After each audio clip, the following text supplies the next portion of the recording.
Reporte 10. Entrevistas y comentarios con los personajes de la política, la economía, la sociedad, la cultura y el deporte que inciden en la vida de quienes habitamos en la península. Reporte 10, conducido por Lilia Arellano, Abelardo Martín y Francisco Rodríguez.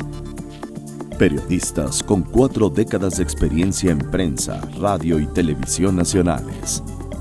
Reporte 10. Comenzamos. Buenas noches, bienvenidos a este Reporte 10. Nos da mucho gusto que nuevamente nos acompañen aquí en esta señal que es de usted y es para usted. Les saludamos Lilia Arellano. Lilia, buenas tardes. Noches. ¿Qué tal? Muy buenas noches, Francisco. Abelardo Martín, buenas noches. Buenas noches. Y hoy nos acompaña un analista político que seguramente usted conoce, un conocedor profundo del sistema político mexicano y del mundo, su correlación que tiene con el mundo. Alfonso Zárate Flores. Alfonso, bienvenido, buenas noches. Muchas gracias, buenas noches. ¿Qué tal? Muy buenas noches.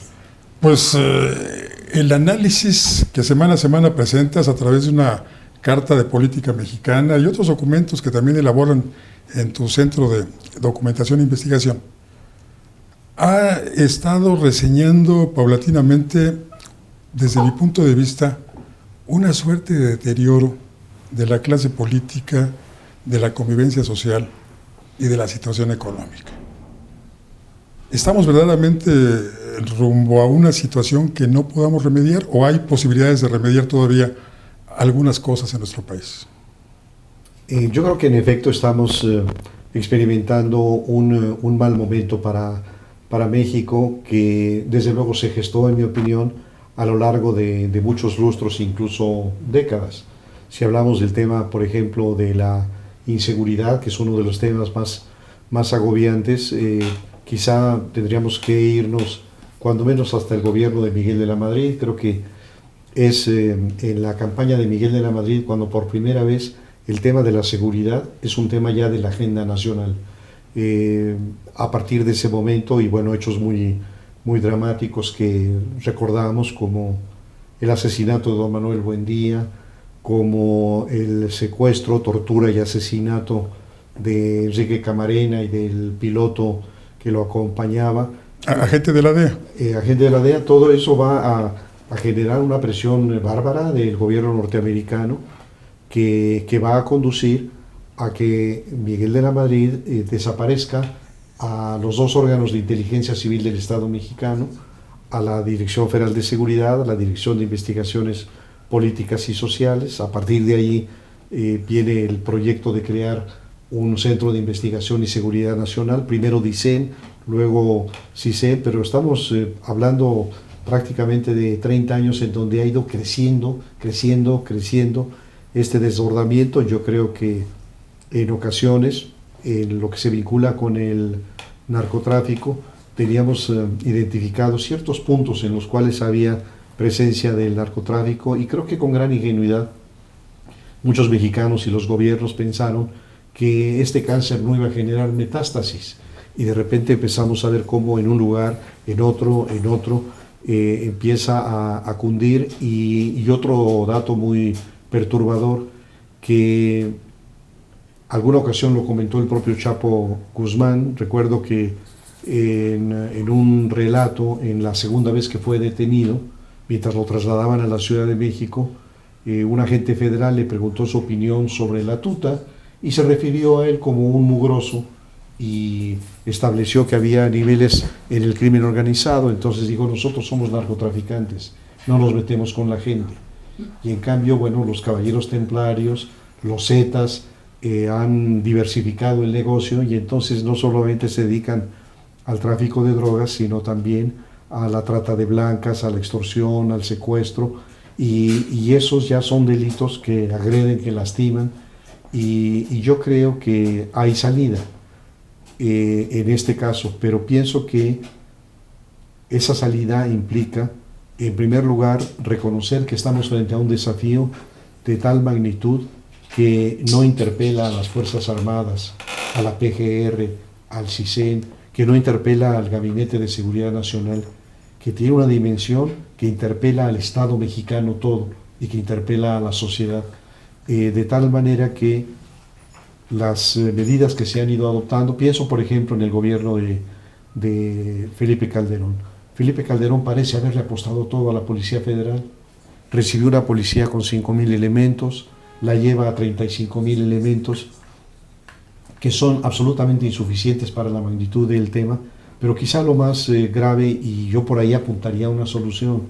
La solución, creo yo, tiene que ver, por una parte, con el involucramiento de instituciones públicas, desde el primer estamento, que es la policía municipal y la policía estatal. Es decir, creo que, a diferencia de lo que planteó Calderón, que era una policía federal profesional, moderna, con recursos tecnológicos y con enormes presupuestos, porque hay que recordar que el último año del presidente Calderón, el presupuesto de la Secretaría de Seguridad Pública era de 44,000 millones de pesos. Y si analizamos cómo desde Miguel de la Madrid ha ido creciendo el presupuesto en materia de seguridad pública, es algo verdaderamente impresionante, escandaloso, sin dar resultados. Exactamente, ahí es el problema. Yo creo que, entre otras cosas, no se ha dado resultado porque no se atendió ese primer estamento para tratar de tener una policía municipal y estatal. ¿Preventiva? Sí, y realmente profesional, justamente remunerada, con seguridad, exponen su vida, pero no tienen un sistema de seguros para sus hijos que queden huérfanos, para sus mujeres que queden viudas, etc. Pero pongo un rápido ejemplo. Si tuviéramos realmente una policía municipal y estatal seria y profesional que cumpliera con sus labores, que detuviera infraganti, llevaría a los delincuentes ante el Ministerio Público, ante las fiscalías, pero no hemos hecho nada en materia de procuración de justicia. Es decir, las procuradurías en los estados están absolutamente penetradas, corruptas, ineficaces. Entonces, ¿de qué serviría tener una policía profesional si a la hora de llevarlos a las fiscalías, los fiscales, por corrupción, por miedo, por las razones que sean, arman malas averiguaciones previas a las carpetas, como llaman ahora? Entonces, tendríamos que atacar. Y en caso de que las armaran bien, llegan al otro estamento, que es el Poder Judicial. Así es. Y entonces te encuentras con que un juez, pues tiene ahora, con el nuevo sistema de justicia penal acusatorio, tiene los instrumentos para dejar libres a las personas con la mayor tranquilidad.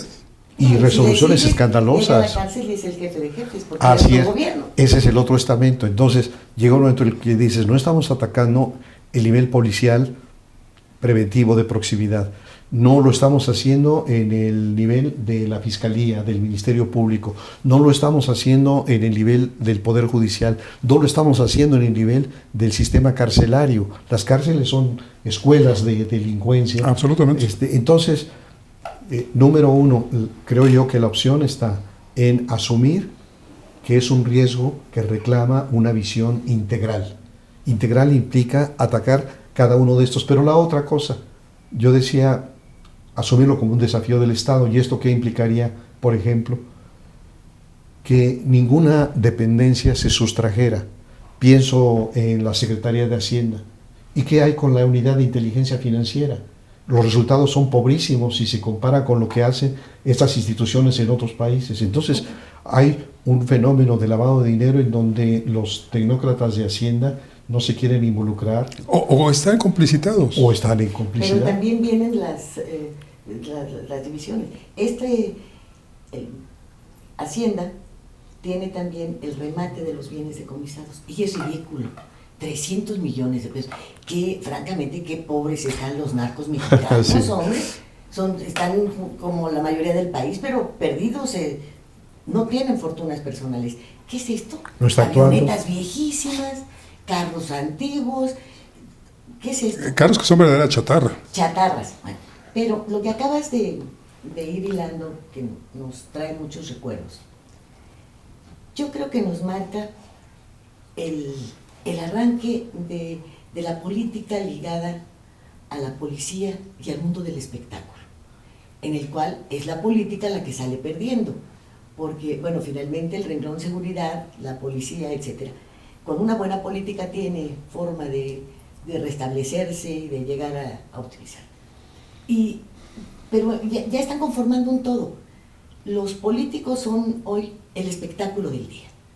es mejor que cualquier obra que te puedan anunciar, que cualquier serie, rebasan cualquier diálogo, argumentos, lo que encuentres.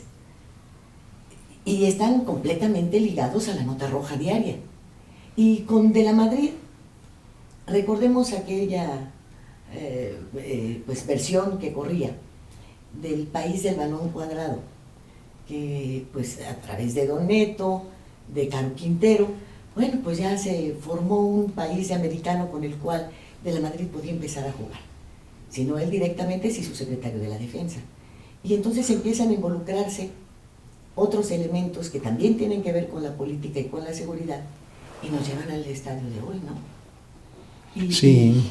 Y bueno, uno se pregunta, ¿dónde quedó también aquella mal celebrada concepción de México es trampolín? En México no se consume. Que lo decía Gustavo de Sobras. Solamente somos el trampolín y la alberca está del otro lado. Decía en esos días, si los norteamericanos se quieren meter la cocaína, que se la metan, ese no es nuestro problema. Lo cierto es que hoy ya tenemos un serio problema de adicciones también en nuestro país. Y cuando yo hablaba de integralidad, estaba pensando en que no le toca nada a la Secretaría de Agricultura, que no le toca nada a la Secretaría de Desarrollo Social, que no le toca nada a Educación Pública.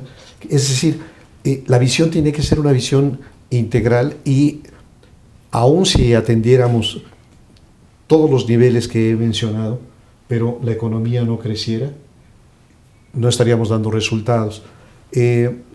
Los economistas suelen decir que más o menos cada punto de crecimiento del PIB equivale a unos 200,000 empleos. No es una regla, pero generalmente, digamos, en 30 años llevamos una tasa de crecimiento promedio del 2.3. ¿Esto qué significaría?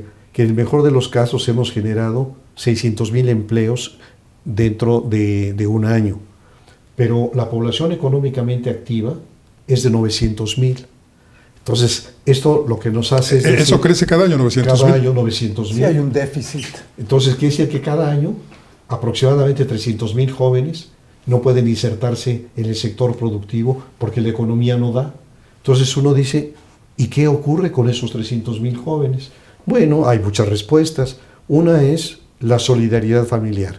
Estamos viendo como nunca antes el papá que recibe a los hijos, o que los hijos no se han ido, tienen más de 40 años y siguen viviendo con los papás porque no tienen la capacidad para tener su propia casa, su propia familia. Solidaridad familiar.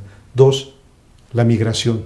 Entonces tenemos 12 millones de mexicanos en Estados Unidos, a los cuales nuestra economía no les puede ofrecer un empleo justamente remunerados. Se convierten en refugiados económicos. Se convierten. Y 3, el comercio informal.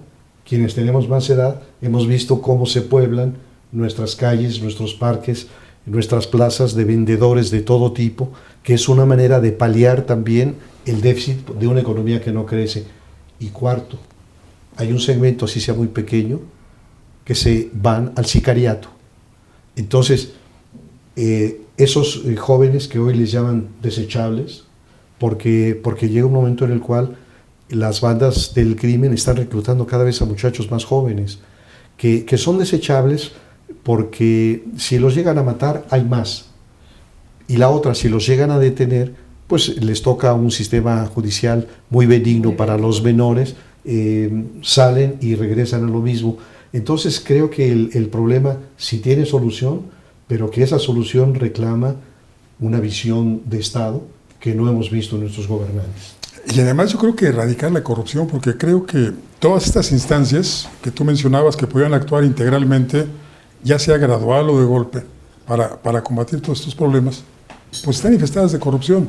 Alguna ocasión tuve la oportunidad... Paco, perdóname que te interrumpa. Sí. ¿Recuerdas al subsecretario de la Zagarpa que dijo que había que copiar el modelo comercial de los narcos porque era exitoso?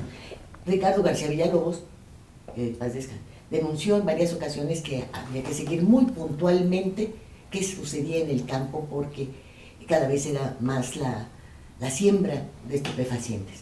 Lo que sucede en Guerrero, pues es una consecuencia de lo que sucede en el campo. ¿Y dónde está agricultura? ¿Y dónde está? Bueno, en Guerrero estrenamos la ley ambiental por la cuestión de protección forestal. ¿Y dónde están? Son tantas cosas. Como Juan Pirulero, cada dependencia en su propio juego. El y lo peor, procurador que dijo que el narcotráfico le había devuelto la dignidad a millones de mexicanos. Sí, también. Sí. Bueno, entonces... Y la simulación, hacen como que hacen. Bueno, en cuanto a lo de la corrupción, recuerdo haber platicado alguna ocasión con un viejo narcotraficante encarcelado, lo conocí en una prisión, y él me decía que esto se había descompuesto por la ambición de políticos y militares. Decía que en la época en la que él actuaba como narcotraficante, muy exitoso además, había una suerte de pactos en donde eran llamados por el encargado político de la plaza, como le llaman, o por el encargado militar de la misma. Y entonces ahí había una suerte de pacto que no se escribía, pero se hablaba muy claramente. Decía, el encargado político o el encargado militar, en este cuadrito tú eres responsable de la seguridad. Y en este cuadrito no me vas a dejar ni un gramo de la porquería que tú produces o que tú transportas, toda se va para el norte. Y nosotros decíamos que sí, nos hacíamos responsables de la seguridad, me decía el narcotraficante, y nos hacíamos responsables de que no se quedara la droga en nuestro país. Y a cambio pues dejábamos un portafolio o quizá una maleta, todo dependía de la pedrada para el sapo según su tamaño. Pero llegó el momento en el que ese político o ese jefe militar dijeron, ¿por qué el negocio lo vas a hacer tú? ¿Y por qué me va a tocar nada más una maletita o un portafolio si yo me puedo llevar pues todo el negocio? Y ahí se descompuso todo. Y ahí nos surgieron grupos que comenzaron a competirnos con violencia, como los Zetas, que surgieron del propio ejército mexicano. Y luego la política de descabezar cárteles, que es como aquella mítica fábula historia de la medusa. Cortan cabezas y surgen más cabezas. Una poda. Es una poda. Y lo peor es que esas cabezas tienen menos control sobre grupos cada vez más desorganizados. Absolutamente, sí. Yo creo que esta política de descabezamiento de los cárteles es una política impuesta por los norteamericanos. O sea, los norteamericanos quieren que les ofrezcan como un tributo una cabeza, otra, y está muy visto que si hace 25 años había a lo mejor 4 o 5 grandes corporaciones, hoy, simplemente en el estado de Guerrero, y en Morelos, después de la muerte de Beltrán Leiva, surgieron 4 o 5, y como dices, Paco, yo creo que en la medida en que los capos originales son sacados, abatidos o llevados a prisión, los que emergen son más violentos, menos racionales, y todo esto ha descompuesto brutalmente la situación en muchos lugares del país. Entonces, el secretario de Gobernación dice que es un problema, digamos, focalizado, regional, y yo digo, sí, tiene razón, nada más está en el norte, en el sur, en el este y en el oeste, sí, nada más. ¿Y en qué momento los partidos políticos se han hecho de lado también y no tocan el tema de la seguridad?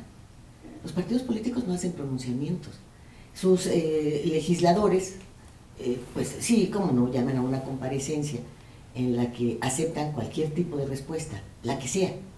Y entonces estos señores que encabezan los partidos políticos, o señoras también, ¿en qué momento se involucran con la sociedad y lo que está sucediendo, lo que está pasando, con esta inseguridad que además estamos tocando el tema del narcotráfico?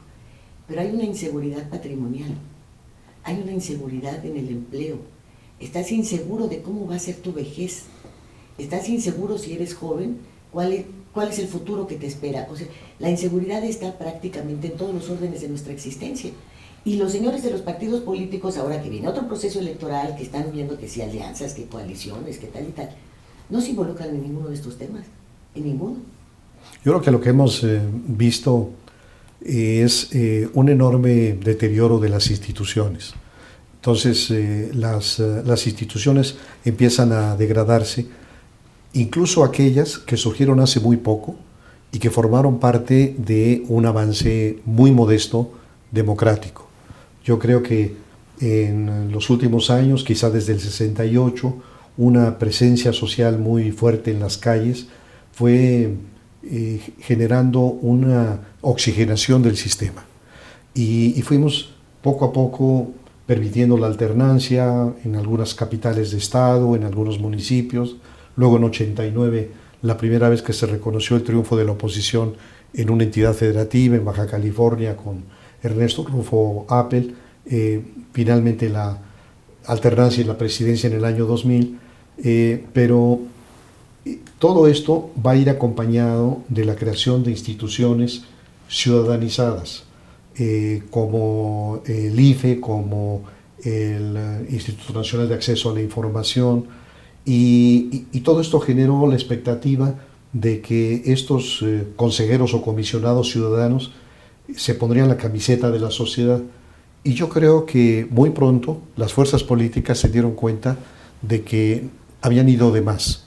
Entonces, lo que han decidido no es desnaturalizar a estas instituciones, sino capturar a los comisionados y a los consejeros. Entonces no necesitaron ni siquiera restarles atribuciones, les bastó con capturar a los que llegan a estas instituciones para que empiecen a dejar de cumplir el papel que les corresponde. Entonces, hoy lo que tenemos es un descrédito enorme de todas las instituciones prácticamente. Y están tomadas entonces están capturadas, así es. Y luego la otra cosa tan absurda, definieron ingresos excepcionales.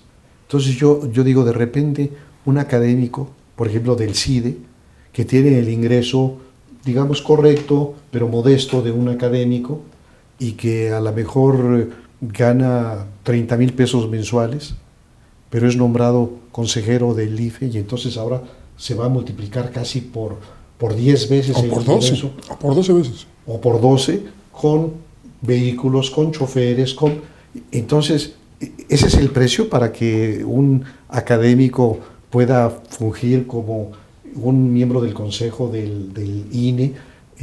Para que sea imparcial. Y entonces creo que el otro problema de Estado de Derecho es corrupción, lo dices, Paco, y no sé si es su efecto, su causa, impunidad. Entonces somos un país de una impunidad pasmosa. De cada 100 denuncias que se presentan, solamente 3% terminan en una sentencia. Pero esa es la cifra oficial. ¿Cuántos no acudimos ya a denunciar un delito porque sentimos que es un sinsentido? Claro. Yo he experimentado asalto a mano armada, robos a mi oficina, robos a mi domicilio particular. Ya el último, que fue en agosto del año pasado, ya no lo denuncié, porque dije, ya no tiene sentido, es una pérdida de tiempo, no hay ninguna respuesta de las autoridades. Entonces, sí, como país estamos viviendo una situación muy, muy delicada, muy desesperanzadora, pero si hay alternativas, lo que pasa es que quizá no con este grupo gobernante. ¿Qué les parece si hacemos una pequeña pausa, Abelardo? Y enseguida nos platicas cuáles podrían ser esas opciones que tenemos los mexicanos enfrente. ¿Cómo no, Paco? En un momento regresamos a Reporte 10.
Gracias por continuar en este espacio. Y déjenme platicarle un poco más de nuestro amigo e invitado esta noche, Alfonso Zárate Flores. Aparte de ser un muy reconocido investigador social, académico y productor de documentos muy, muy valiosos que luego nos dice la dirección para suscribirnos, es un espléndido restaurantero. Cuando usted venga a la Ciudad de México, no deje de visitar Las Mercedes, un restaurante típico con recetas excepcionales de tu tía, Mercedes. Sí, de mi abuela. De tu abuela, Mercedes. Pero además, Paco, es un restaurante que va a cumplir casi 40 años y que ofrece muestras de cocina interesante de distintas regiones. Pienso, por ejemplo, en la cochinita pibil de Yucatán, o en el bichote de carnero del estado de Hidalgo, o el chile en nogada del estado de Puebla, o cocina prehispánica como el cocodrilo en mole verde, o como los escamoles, o como los gusanos de maguey. Entonces, sí. ¿De aquí nos vamos a cenar allá? Pero rapidísimo. Será un gusto. A mí me interesó mucho la visión que tienes acerca del problema de la seguridad. Mencionaste a Calderón. La política en materia de seguridad durante Calderón se centró en la guerra contra los malos. Y efectivamente no se trata de un asunto que tiene que ver solamente con que los malos se porten bien, sino que involucra el combate a la pobreza, el combate a la falta de un sistema educativo eficiente, un sistema de salud eficiente, y que al paso del tiempo, tú recordaste desde los orígenes con el gobierno de Miguel de la Madrid, han venido cada vez más demostrando o exhibiendo la incapacidad del gobierno para enfrentar el problema que se expresa en la seguridad. Y el modelo no solamente se reproduce a nivel federal, sino que se reproduce a nivel estatal y a nivel municipal. Los gobiernos municipal, estatal y federal se hacen cada vez más chiquitos o cada vez más ineficientes o más inoperantes frente al problema de la delincuencia, que ubicamos como problema de delincuencia. Tiene que ver con la economía y con distintos factores. Entonces, lo primero que se me ocurre a mí es que el propio gobierno tendría que modificar su percepción del problema frente al que está ubicado, porque de lo contrario vamos a venir acarreando, y lo vamos viendo ahora mismo en Quintana Roo. El problema de la violencia ha venido creciendo y la incapacidad del gobierno actual, ¿sí?, se hace cada vez más manifiesta. Hay un aspecto que me parece interesante a destacar. Yo creo que el sistema político mexicano, digamos el establecido por el Partido de la Revolución institucionalizada, como decía Luis Javier Garrido, asumió que los gobernadores eran especies de delegados del presidente de la República. Es decir, el presidente de la República o los nombraba o los palomeaba. Decidía quiénes iban a la gubernatura o quiénes dejaban de serlo.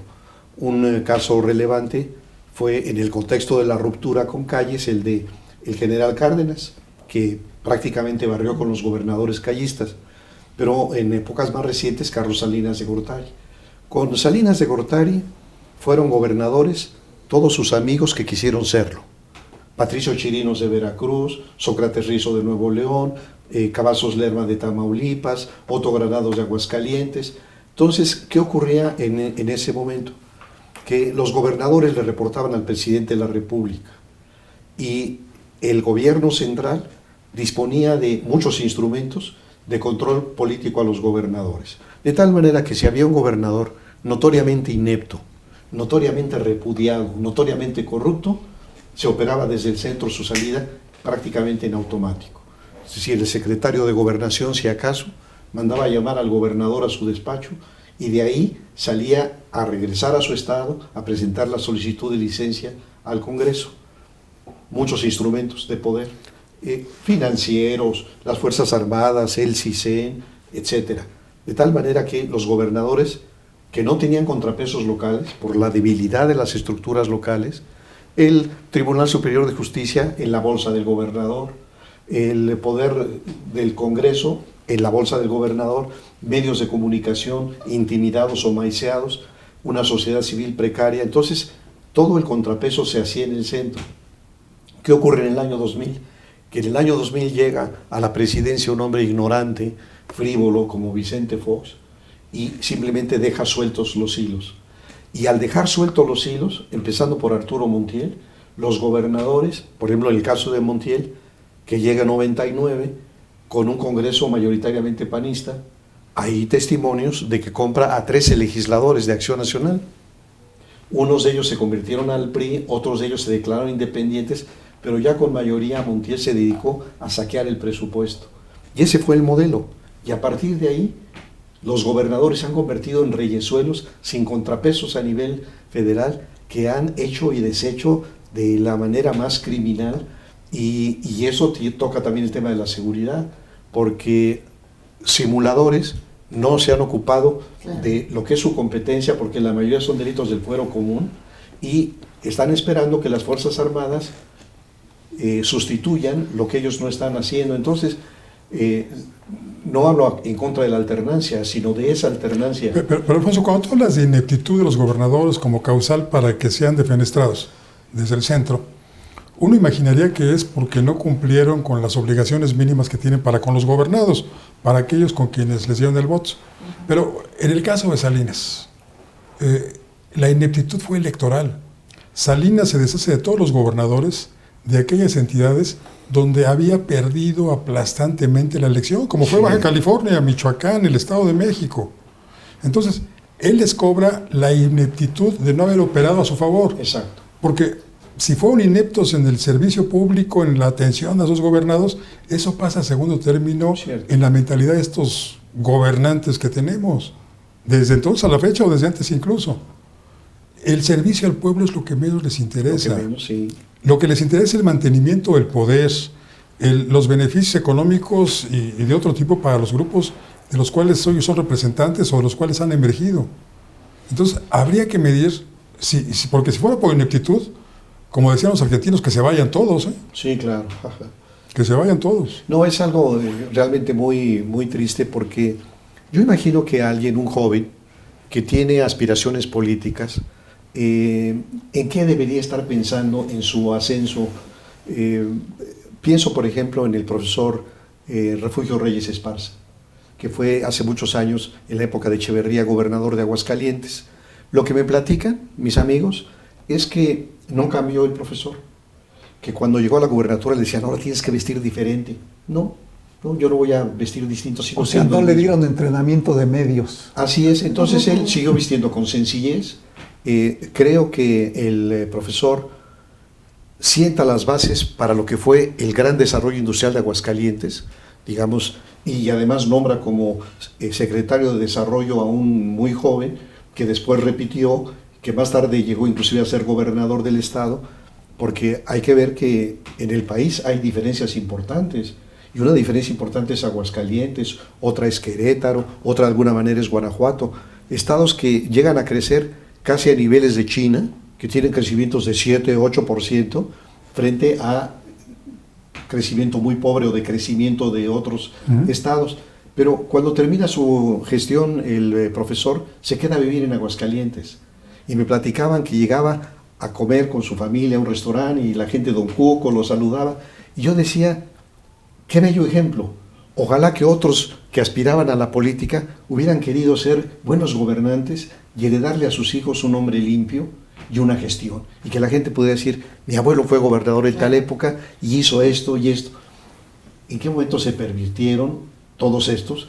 Que ahora, en vez de heredar un hombre limpio, ¿cuántos gobernadores? La generación podrida le llama el postal, sin embargo, la generación podrida. ¿Cuántos gobernadores están en la cárcel? ¿Cuántos están prófugos? ¿Cuántos están siendo investigados? Una descomposición brutal. Prácticamente todos los gobernadores que lo fueron con Enrique Peña Nieto. Sí, claro. Porque exactamente cuando Enrique Peña Nieto es gobernador del Estado de México, él impulsa desde ahí como jefe, el que más recursos tenía, se convierte en el jefe virtual del PRI.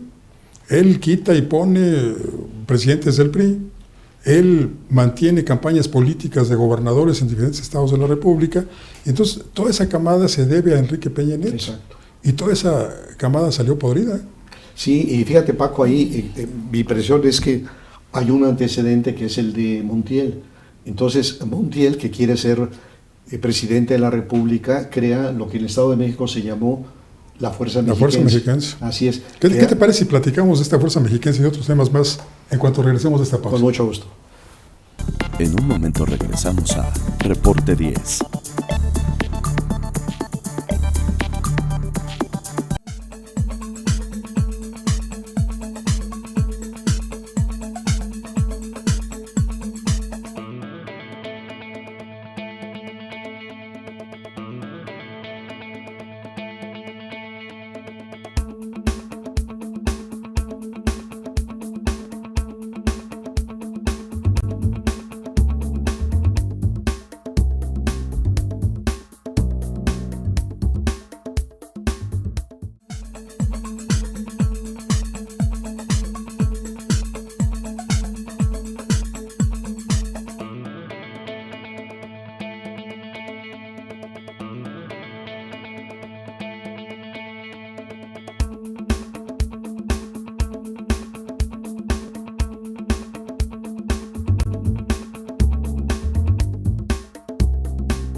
Seguramente usted tiene comentarios sobre lo que estamos platicando esta noche con el maestro Alfonso Zárate.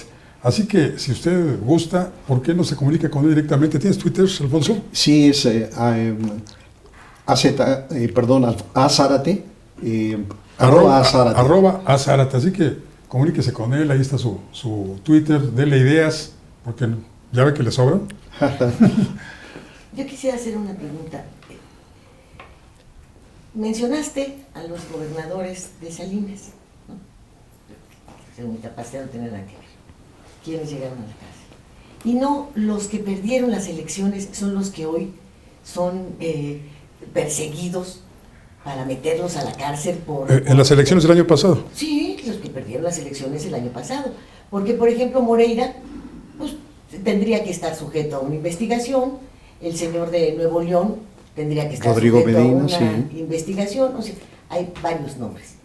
Y esta forma de castigar, dizque por buscar que se termine la corrupción, también me parece otra farsa, como la de la incapacidad, porque ¿en qué momento hablan de regresar al Estado el dinero que suponen o que denuncian ha sido sacado de ahí de 20 formas?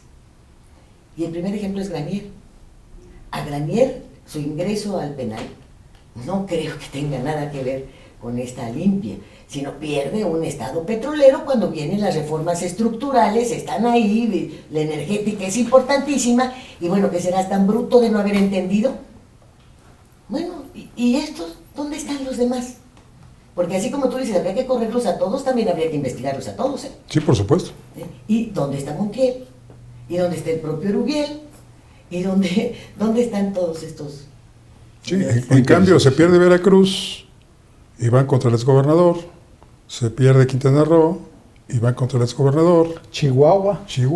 y van contra el exgobernador. Fíjate, Cierto, qué buena observación. ¿Tiene una entidad donde hayan ganado que vayan contra el gobernador? No hay una. Ninguna. Entonces está repitiendo el esquema salinista también. Pues a lo mejor Salinas le dijo, deshazte de todos estos, aprovecha El maligno. porque actuaron en contra del partido y eso no lo podemos permitir. No importa que tu actuación esté hundiendo al partido, o ya lo hundió, pero a estos no. Digo yo, pregunto. No, muy interesante y creo que es una lectura política pertinente. El costo de perder una elección. Lo que le hubiera pasado a Erubiel, ¿verdad? Pues ¿se acuerdan de Copelas o Cuello? Pues es ganas o cárcel, Exactamente, ¿no? la misma analogía. Y todo esto impulsado desde el propio gobierno federal o desde el propio PRI, ¿no?